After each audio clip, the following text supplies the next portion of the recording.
shuruucdii ugu horreeyey oo la ansixiyey waxaa ka mid ahaa Puntland inay yeelato bank oo state level ah oo hawshiisa ugu weyn ay tahay inay wada shaqeeyaan sidii uu u monitor garayn lahaa dhaqaalaha ama uu u sharciyeyn lahaa regulationka financing sida bangiyada kaleetaba ay u kobcayaan ayuu bangigeenuna u kobcayay ama doorkiisu u kobcayay dabcan dalku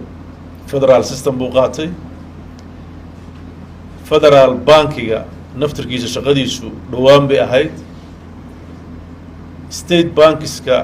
federaalka wakiilka ka ah iyo statekaas iyo ganacsiga iyo bunuugta ka jira see isla jaan qaadayaan waa waxyaabaha weli waxna ka bilowdeen waxna ka dihan yihiin oo u baahan yihiin in la sii develop gareeyo dabcan dowlad ahaan muddadii hadda u dambeysay waxa ay tahay kaabayaasha ugu muhiimsan oo aan rabno inaan xoogga saarno kaabayaasha dhaqaalaha iyo kuwa maaliyadda oo ugu horeyso bangiga Puntland inuu doorkiisa hogaamineed ee dejinta xeerarka iyo kormeeridda lacagaha dalka ku wareegaya inuu roolkaas qaato caqabadda ugu weyn oo hadda bangiyadeena hadda haysato waxa ugu weyn habka ay lacagaha u dirayaan ee lacagahaasi u soo garaan iyo waxa ah monitoringkii lacagta haddii dowladdii ay xoog badnaawad institutionkeedu meeshii caalamkii isha ku hayay adduunka dhaqdhaqaaqa lacaguhu waa qodob aada khatar u ah maxaa yeelay dhaqaalaha ayaa wax walbana dhisa wax walbana burburiya marka dhaqdhaqaaqiisa caalamka in lala socdo aada bay muhim ugu tahay annaga dowlad kastana muhim bay u tahay oo bangiyada dhexe ama dowladahaas ka jira waxa ugu weyn ay qabtaan waa in ay la socdaan siyaasadaha lacagta iyo meelahay kala marayaan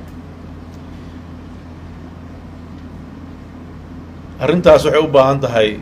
wax private keligiis u qabsan kara ma aha waxaan ogahay ganacsiga Puntland iyo kan Soomaaliya wuxuu ku barbaaray oo ku dhashay iyadoo burbur jiro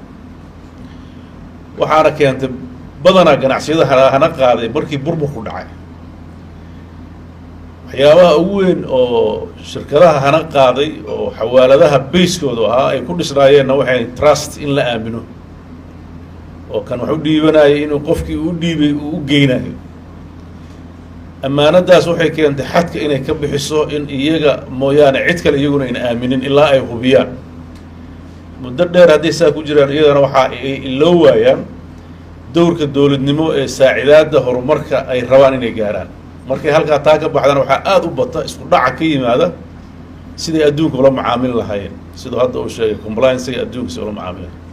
sidii lacagihii loo diri lahaa sidii lacagaha loo soo diri lahaa sidii adduunka iyo tijaaradu awal qof meel jooga oo gurigaaga kugu keeno aad taqaanid adna aad siisid ahaan jirtay laakiin hadda waxaa la rabaa lacago fara badan oo elsi ah inaa fursaan oo alaab lagu soo gato oo wadamo kala duwan loo diro iyo dalal qof xawaaladaba uusan joogin in waxaa la rabaa bangi lagu diro marka shaqo sahlan ma aha shaqo bangi gaara uu qaban karana ma aha marka waxaan u baahannahay in si fiican loo wada shaqeeyo private sectorka iyo publica oo dowladda ah waxaan rajaynaynaa bangiga Puntland inuu doorkaas hadda aad buu ugu diyaarsan yahay shaqo badan buu wadaa waxaan rajaynaynaa doorkaas oo ah regulationka iyo monitoring policyga inuu aada qeybtiisa u qaato sidoo kalena uu qeyb ka qaato sidii bangiyadu ay u kobci lahaayeen dabcan bangiyada mustaqbalka aan ka rabno waxaa la rabaa inay branchiyada bangiyadu ay leeyihiin ay bataan oo ay Puntland ku wada faafaan in serviceka ay u baahan yihiin dadka ama shaqada ay u baahan yihiin u fuliyaan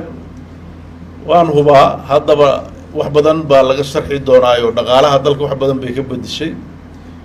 way la macaamilaan customer badan bay leeyihiin deyman bay bixiyaan ganacsi bay furaan shaqooyinkooda iyagaa sharaxi doona waana xaqiiq inay caqabado ka hor yimaadeen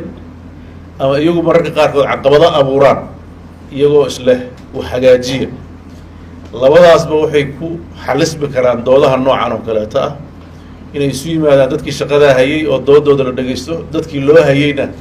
doodooda la dhagaysto oo ay gar naqsadaan oo waxyaabaha danta ku jirta maadaama aan la kala maarmayn oo bangigiina uu dhexaad u yahay horumarka dalka dal iyo dad haddaysan jirinna isagana inuu horumariyay ku adkaanayso. marka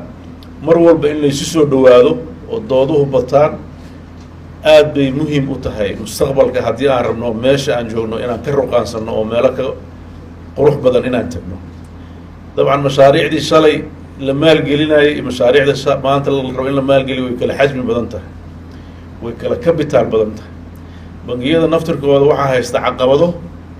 dad baa waxay rabaan inay u maalgashtaan sida shirkadaha caadiga ah oo faa'iido raba inay ka sugaan badan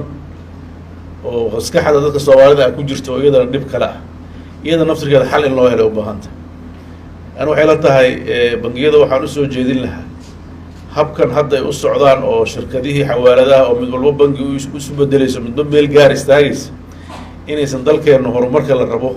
iyo maalgelinta ay rabto horumarka soomaaliya inaysan qeyb ka qaadan karin. inay iyagu isku biiraan oo bangi adduunku waa la isku darsadaayo waagii la iskhiyaameyn waa la is aamin horta waa laga baxo. adduunku waa transparency, shuruuc baa kala hagta, dowladnimadaa xoogeysanaysa, qof walba wixiisa waa adduunku meeshaas shaashadahaaba laga daawada kororka iyo hoosu dhaca. marka waxaan qabaa in margin la sameeyo waa qodobka ugu muhiimsan oo kaleetana waxa weeye kambaniyo waaweyn adduunka ka jira iyo bangiyada halka jooga inay margin gareebaan si ay ugu sahlanaato transferka lacagaha iyo meelaha ay wax u dirayaan oo qoqobka iyo aragtiyada qof walba intii istiqaane ah in laga baxo. waan ogahay bangi kasta waa in istiqaanay, weliba caqabado badan baa soo mara waagii xawaaladaha hayeen maadaama trust ay ku dhisnaayeen oo midba lacag la goosan jiro oo hadba kuwaa kala gogo-ay oo sida ay ku samaysmeen waa naqaanaa bangiyadan iyo xawaaladaheenna oo intii siday rabta ha isugu dhawaatee luqunta isla gasho un baa maanta wada joogta. saasna ilama aha developmentiga ay puntland rabto inaad ka bixi kartaan. maxaa yeelay waxaan rabnaa energy sectorka in la maalgeliyo, waxaan rabnaa infrastructureka in la maalgeliyo, waxaan rabnaa mashaariic waaweyn oo $100 milyan ku baxays in la maalgeliyo. lacaga dhitaysi ah oo dadka dhigteen ama investors yaryar oo soomaaliya ay dhigteen dee kuma dabooli kartaan. productyada qardi xasana iyo waxaasi waa bixbixin kartaan aan u malaynayayo dad yaryar oo gaari loo gado iyo mid yar oo maaragtay xoogaa badeecada la siiyo si idinkana aa u kabargaraysaan profitkiina waxaa saaraysaan margin badan. marka taas naftirkeeda ganacsigii iyo dhaqaalihii la filayay ma horumarinayso. marka waxaan rabnaa caqligaa ka duwan. maxaa yeelay dadka soomaaliyeed baahidii oo dhan way qabaan, tii guryahay qabaan, tii gaadiidkay qabaan, tii waxbarashaday qabaan, tii noloshay qabaan, tii horumarkay qabaan. adduunkana bangiyadaa waxaas ka bargareeyay. marka aqoontii waa haysaan oo sida halka ka muuqata ama ku taalay procedureka dad badan oo aqoon ula hadli doona habka bangiyada loo maaragtay maamulo iyo waxa ay qabtaan. khibraddiina waa haysaan oo dee waxaa mashaakila dadkii la macaamilayay activityga yoomiga ah baa halka fadhiya. haddii madaxda bangiyada maamulaysa ay sidii hore ku jirto oo wax ilaaliya ahayd yaa ammaano leh sidii la isku xulan jiray oo aqoon iyo aanan la keenin oo hadda waaba lakala sooci karaa kan aqoonta le lacagba ma arkaayo lacagta kan hayana mid kalaa ag joogi kara waxay badan oo la samayn karaa jiro oo adduunku bangi nin iska socdaa inta warqad u kaysto uu shaqo geeyaa soo maha oo wuxuu ka dhigtaa managerka bangiga oo dhan oo waddan kale ka yimid oo waddankiisa ahayn oo hadduu fasax aada meel u raaca aan la garanayn haddana wax muxuu markuu tagana shandadiisa unbuu qaadan ilaan furayaasha iyo waxa meesha yaalla iskalama tegi karee. marka waxay la tahay caqliga inaan bedelno inaan u baahanna haddaan rabno inaan horumar muuqdo oo la taaban kara inaan gaaro. soomaalida waxay tirahdaa barti yaqaan bari uma kororto. haddii nin walba meeshii uu joogo uu la yuursado oo haddii nin u yimaado uu ka boqo oo haddii uu dhaho waa isku darsano oo ka dido oo hadde waxba lama qaban karo. haddii la dhaho waxaa la isku darsadona ninka loo dhiyo maalintii oo dhan la fiirinayo xaggee maraysay xaggeeda oo hadda waad aragteen oo shirarku wax ka badan haddii hal su-aal la soo weydiiyo shirkadaha hadda jira kulligood meel kasta jira isaga imaanayaan si ay go-aan u qaataan.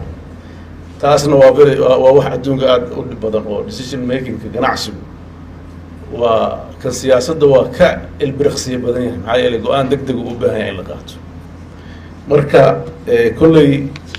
informationka iyo khibradaha kala duwan aad haysaan